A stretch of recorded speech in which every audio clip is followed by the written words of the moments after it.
വൈജി, നീ ജീവനോടെ ഇല്ല എന്ന് കരുതുന്ന നിന്റെ ആദ്യ കുഞ്ഞ് ഇപ്പോഴും ജീവനോടെ ഉണ്ടെന്ന അവസാനം ആ സത്യം വൈജയുടെ ആങ്ങള ഗംഗാധരൻ തുറന്നു പറയുകയാണ്.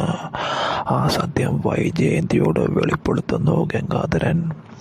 നീ ജീവനോടെ ഇല്ലെന്ന് കരുതിയ നിന്നെ ഞങ്ങൾ വിശ്വസിപ്പിച്ച ആ പെൺകുഞ്ഞ് ഇപ്പോഴും ഇവിടെ ജീവിച്ചിരിപ്പുണ്ടെന്ന് പറയുകയാണ് ചെയ്യുന്നത്.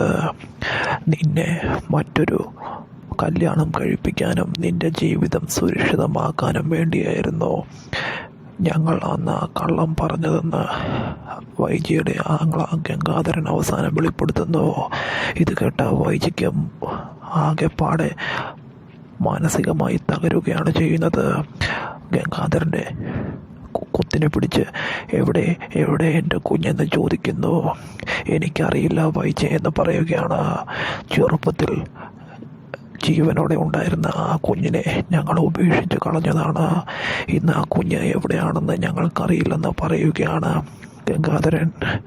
തൻ്റെ കുഞ്ഞ് ജീവനോടെ ഉണ്ടെന്നറിയുന്ന ആ പെൺകുഞ്ഞ് ഇപ്പോഴും ജീവനോടെ ഉണ്ടെന്നറിയുന്ന വൈജിക്ക് സഹിക്കാൻ കഴിയുന്നില്ല. അങ്ങനെ അവസാനം ഗംഗാധരൻ തന്നെ ആ സത്യം വൈജിയോട് തുറന്നു പറയുന്നു. വൈജിയുടെ ആ കുഞ്ഞ് ഇപ്പോഴും ജീവനോടെ